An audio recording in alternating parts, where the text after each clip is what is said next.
computers here. An extra chair. Oh, is that your chair? Is that for you? Is that your chair? Oh, okay. It messed me up down there. I think they thought we were the Goo Goo Dolls, and they...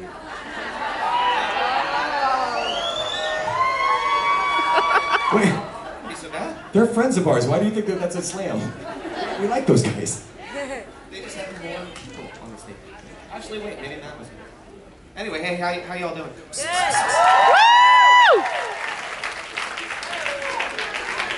We all have our buckets of drinks. Very important. So you guys were a group that were in here for this set, for the B-side set. I hope you guys had a good time. What we're gonna do here is, this is more of just kind of us. We're gonna do some question and answer. We're talking about songwriting. We're talking about the way that we write a song, the way that we make records, the kind of process, the fights that we get into, that we might get into right here on this very stage while we talk about it. We're gonna start, here's what we're gonna do. We're gonna start off with a little listening session. So check this out.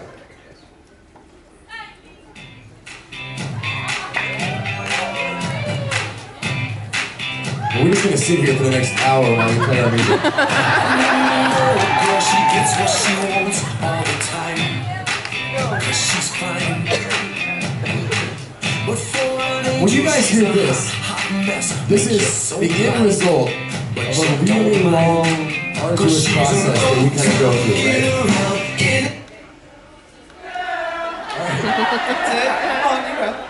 Here's the thing. When it starts out, it doesn't sound like that. It just sounds like a big pile of shit. And this is the sound of us, Nashville. Yeah, explain that. When we were working on this record, we went to a bunch of different places. We went to like Paul's studio in LA, at the Kyle's place in Nashville, my place in New York, and we would work for like a week at a time and just do these kind of mad writing sessions. You would sit down, just have different games that you would play yourself. Let's play a song in every key, let's do this. And somebody would start playing, and you would try not to work too hard on the craft of writing a song. You would just kind of get a melody in your head, run with it, get it to where it was a good point that we would remember later on, and then record it and set it aside. Now, a lot of work would get done, like right up until 5 o'clock or 6 o'clock, and then we'd go to dinner. And then we'd drink wine. And then we'd come back and think that everything that we were doing was fucking genius. So, this is what it sounds like when you're writing a song, very much like She's So Mean. Which at the time we were calling She Goes, or the Weezer song. This is, we're really drunk. Just to set it up.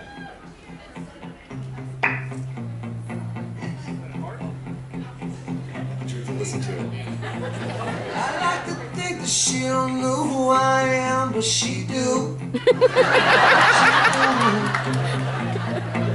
I like to think that she don't know what I want, but she do. She do. She goes uptown, take her around, turn it around. She goes uptown, take her around. So just so we know, as of right, yeah, guys, turn on Kyle's mic. Is Kyle's mic on? No. I hear it. It's not on. Hello. Hey. So I'm gonna come back to this, but right now we know that this girl goes up, down, and turns it around several times. Yeah. Several times. And she goes. I want to add something to this. Like, so he was saying earlier about the challenges that we would give ourselves, and that was just to keep things moving. Like, we just didn't want ideas to stop moving. It didn't matter if they were good or bad. We weren't going to judge it then. So the thing with this was, there was one chord progression. We couldn't move the chord progression. Everything just had to go over that. And that's literally like, it's Kyle's playing the chord thing, and we're singing pretty much what is, kind of comes off the top of our head. Yeah, each person was kind of responsible for one of those parts. Like if I would start with the, and I think you were the up, down, turn around, and then Kyle's is my favorite. It's coming up. Yeah.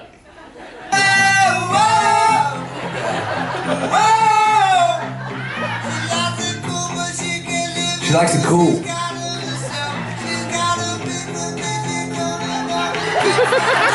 Come on the shelf. what's up? My favorite thing is that you're harmonizing, but there's no words. Oh no, we do that though. Yeah. I find when I listen to these things that we do that an awful lot. Now I think collectively we were trying to write something as catchy as Katy Perry. Come on, that's what we were doing. Because we talked about that a lot. We were like all these pop songs that don't like musically end up somewhere. It's just like the melody keeps changing. Because I remember us talking about that. So that was part of the idea of like let's just keep going around and around and just coming up with catchier and catchier hooks. But I think internally I'm thinking Stacy's mom when I'm playing that. When I listen to that. For some reason Stacy's mom was in my head, and there you go. It sounds, when I hear it, I think of Cats. Cats? Yeah, not the musical, like actual cats in the alley. Do you have the next version of that? That would have been awesome if it so then Cats the musical, though. this is at my studio, right? So this is the next form of it. This is a few months later. We're like, let's work on that thing.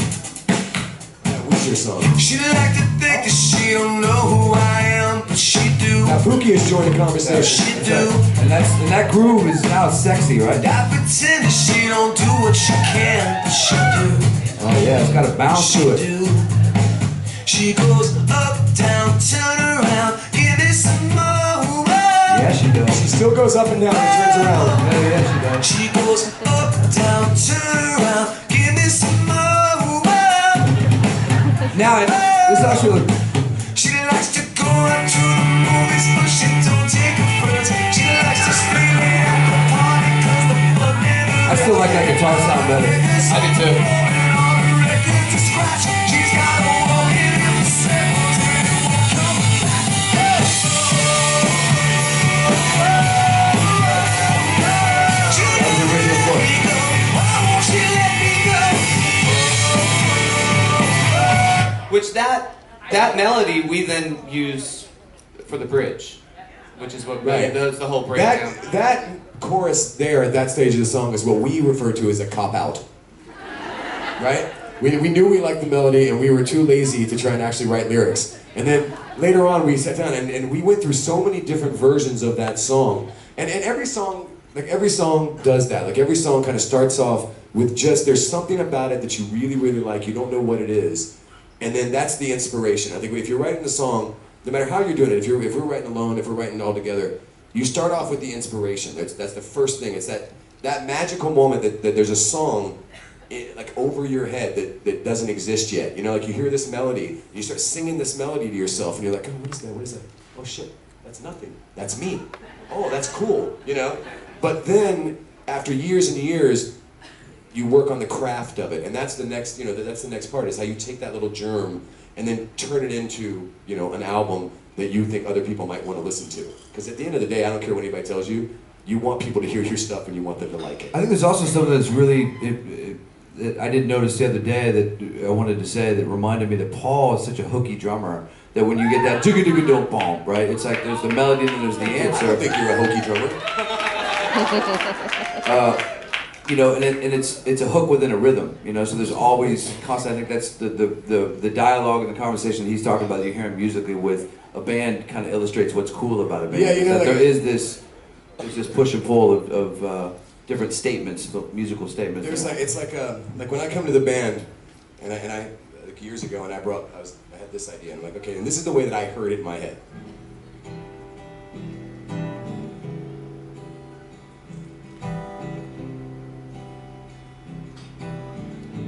If I fall along the way, pick me up and dust me off. Really kind of like that, almost like a Chris Rea kind of, it's funny, now isn't it as at being like 40 as opposed to being in my 20s? Now you like that version? I like that version better. So you bring it in and we're in the studio, and then Paul gets behind the kit. And this is a testament, I think, to what makes, and I say this with complete, taking myself out of the equation, but this is what I think makes us a great band. I think the idea that when you take this and the way that one person can hear the exact same thing and hear it so differently. So Paul sits down and he first thing he does with the kid is ba-dum, ba-dum, ba-dum, ba-dum, ba-dum, ba-dum, ba-dum. And I'm like, dude, what song are you listening to? because that's totally gonna fuck up what I'm doing over here. And we actually got into a fight about it. You were really mad at me about that. And then just like that, it's got like muscle to it. You know? Yeah. Yeah. And Kyle comes in, and he was actually tell the story of how you came up. We know the opening riff for Bent. Yeah, I gotta jump back into the regular key because I don't know. So he's playing it where he originally wrote it. A lot of times, you know, the producer or the band will decide to take it up for, you know, the sound of the instruments or the vocal or whatever. So we took it up. So and in that beginning, before the vocal comes in, you need something, right? So it's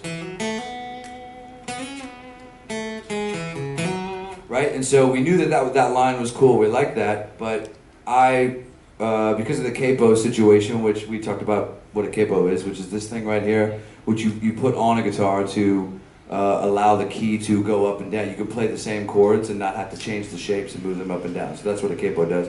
I was thinking he was still, in my brain I was thinking the original key, and so I play the wrong notes. So when you hear, thank you, I was going to ask you for that actually too. That was actually an accident. So that opening thing, which I can barely do because that bend is so high on an acoustic, right?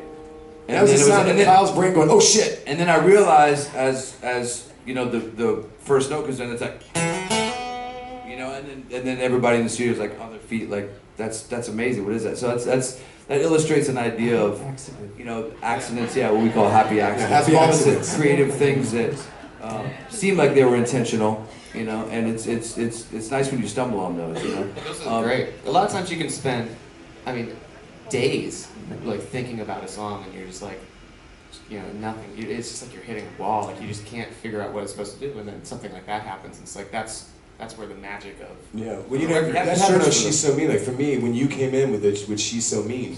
No, that was Kyle. With the line She's Kyle So Mean. That. And then it, like all of a sudden, once you had that line, there was a whole story. She don't need. Oh no, that's right. You had the melody. You had the melody. Yeah, all she wants is what she don't need. Was initially. Yeah. Yeah. Oh, you're right. The lyric I had. Yeah. And then you get So here's what we're gonna do. We want to start having you guys ask us like questions that kind of pertain to music. You know, like, we're not gonna tell you our boxer size. I'm a medium. You don't really wear them. Also, other parts about being in a band, but that's a whole different. Oh yeah, the things that we know about each other, guys. Oh shit. This is our friend, Mr. Randall Slavin, the great photographer Randall Slavin, who's been nice enough to help us out. He's going to be our Phil Donahue running around. Can we start right here, Mary? Hello. What's your name? Mary. All right. Hi, Mary. Got a question? I'm Mary. I have a question for Kyle. The banjo for Unwell. Oh. I love that part. It's Oh, what cool. I missed on the North tour. Because I almost didn't Oh, recognize right. the song until you were. I was like, oh, it's. Dude, that's funny that I know. We have great debates over that We very did. It happens subject. a lot. And the problem is that banjos are really hard to make sound good in an arena. Yeah. Tell her about your banjo. Why does everything sound all ambient all of a sudden? Yeah. It sounds. Slave's the one. I don't think it's that. Paul, tell your story Well, about the guitar. Do you wanna? The thing about the banjo, honestly, is I bought a banjo. We have a very good friend named Peter Stewart who was in a band called Dog's Eye You guys View. remember Dog's Eye View? Everything falls apart, and then I get to try to put it back together. I always like to point that out. Yeah. And Peter called me before we were leaving to make that record, and he was like, I'm selling a bunch of stuff, do you want anything? And I was like, well, what do you got? And he's like, well, I have a 6-string banjo, which is a banjo that's played like a guitar. I was like, well, I'll take that. And we were discussing Unwell, and we were like, well, we had the song, we had the vibe, and we just didn't want to, well, we need an intro. We need something needs to happen in this empty space. So I was like, well, I bought a banjo, and then I was like, well, try that. And then Kyle goes away and does what Kyle does best, and comes out with things like this. I think, you know, a lot of times. She wasn't gonna play. That was a good setup for you to play it, dude. It was good. I So, right, and I obviously never played a banjo before, and wanted to, find something, because I knew we had a really strong song. Rob wrote a really great song. So you need to, lots of it, I think, particularly on radio, on record, you like that first moment that you hear something, you want it to be really signature. You want it to be a thing where you already know where it's kind of going. So I thought. And Kyle's has been the master of that over the last 20 like years that's of kind our of career. been an important. You know, when you have role like in our songs life. like Real, I think of a Real World, and I think of Ben, I think of Unwell, and and how signature those guitar intros are, and how like you know immediately what you're listening to. And I think that's one of the things that makes Kyle a great guitar player, because it's not just the proficiency, it's thinking like a songwriter. But I thought, to take it a step further, obviously there's nothing about the song that lends itself to bluegrass, which is what banjo normally is. So I thought it would be kind of interesting to do something. This kind of fell out after about an hour.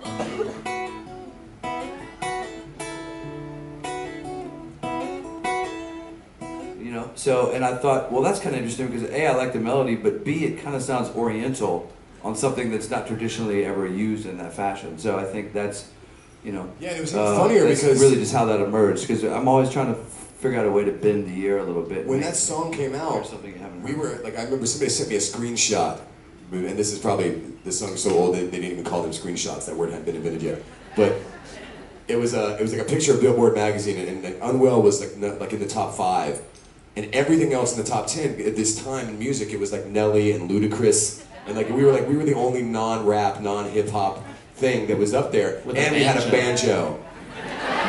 But I think it's important to Take say that, 2003. it is important to say that what's cool, and I think a role that Paul ends up playing a lot of times in the band is pushing us in a direction that, you know, sort of nudging us into an idea that may not otherwise have happened. You know, so I don't know if that part would have emerged at Paul and got his banjo and said, because I never ever in a million years when I heard that song would have thought banjo would be, you know what I mean? So that's Very nice. I would like to say that I had some grand plan on that, but I just had a banjo. I thought it was we should use it. I know. Have it. You know, it's the beautiful thing about a band. What's your name? Angie, Hi, Angie. thanks guys for having us all here. Yeah, This guys, is thank really you all for nice. coming. This is a lot of fun. I know what your inspiration was for Asleep Behind the Wheel. Oh, Sleeping at the Wheel. You know We what's should get funny? that title correct now. All right. Sleeping at the Wheel It's about us. is a song that I wrote about us. Yeah. We had just been kind of restarting, and it's always like that. You know, when we've been together as long as we have, we go away and we have families, we have wives and children and these lives, these other gardens that we kind of have to tend to, and so there's an evolution that kind of happens when we're away from each other, and you get back together and we're all kind of settling back in to getting to know each other again and getting to see where our heads are at and like who we are at that moment, and so Sleeping at the Wheel was just kind of about, you know, me coming back into this world with us and seeing it for the first time again, and trying to, and like wanting all these things for us as a band, and like wanting us to kind of, and so I think like there were lines that kind of made me realize what I was writing about when I wrote like our hands are full, our lives are not. I think that was the first one that was a real line that I kind of thought about, you know, like there's certain success that we've had, but if you're lucky, no matter whatever success you've had, you're never going to reach to a certain point, because the things that you want aren't tangible things. You know what I mean? The things that you want are to be able to continue to make music. You want to continue to be able to be around the people you love and be able to share these kind of moments, you know, like we're having on this cruise weekend. Like those kind of things are the important things. And I think, you know, the idea of Sleeping at the Wheel was that if you miss that moment and you miss them as they're going by, then it's kind of like sleeping at the wheel. What's your name? Sharon from Chattanooga. Hi, Sharon from Chattanooga. I wanted to say first off, thank you so much for your music. Thank it you. has If been- you don't listen, it doesn't exist. It has been a help to me through some of the toughest times in my life. So the concept, the tours, the inspiration, the feeling, the mindset, you get in, you're in my head, you're in my heart, you're in my soul, guys. So thank you. My question is for Paul. I was going to ask you about drumming. I know you started out drumming. Do you still write drums, and why did you switch? Well, Paul played drums on the entire North yeah, record. I He was still the play drummer. drums on the records.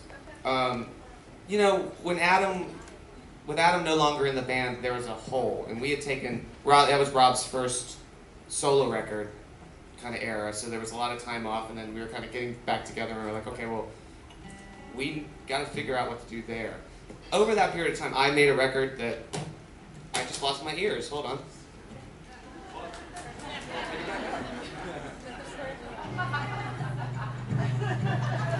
Okay. I made a record, and I was working on a lot of music, And I didn't play drums for a lot of years. I was playing guitar and I was playing piano. Mainly I was playing piano. And so when we're old and drums are hard. when we got back together, I was just like, well, let me try it. And these guys were nice enough to let me try it because it was a new challenge for me. I like putting myself in uncomfortable positions.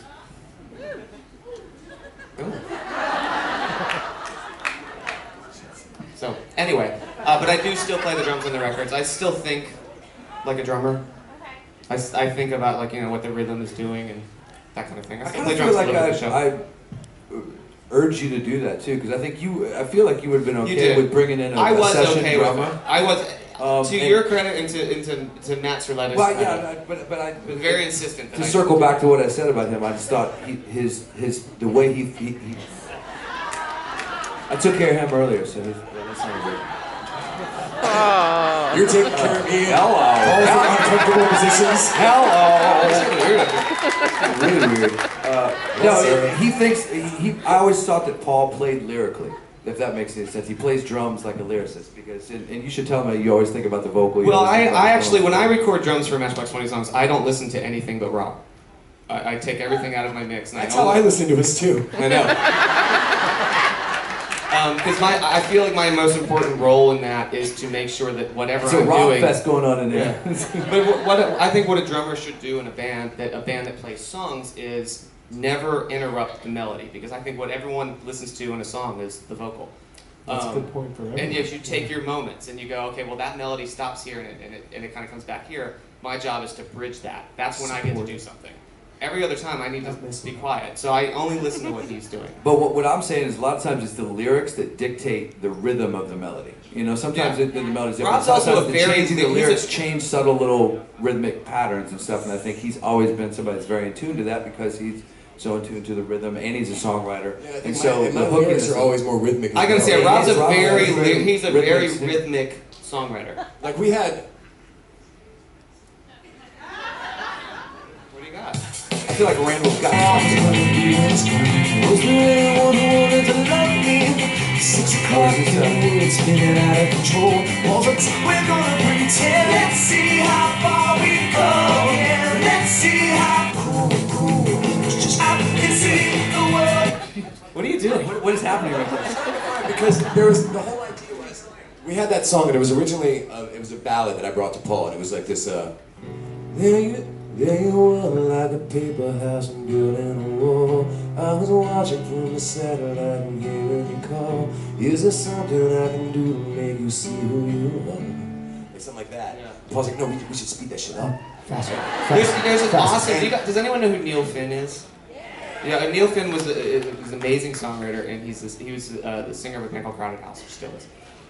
He's really a beautiful, beautiful songwriter. But he had the greatest quote to this effect, where he's like, "Every song I write is a ballad. The band makes it upbeat." And I think that's sort of like you tend to you pick up a guitar and you go, you just.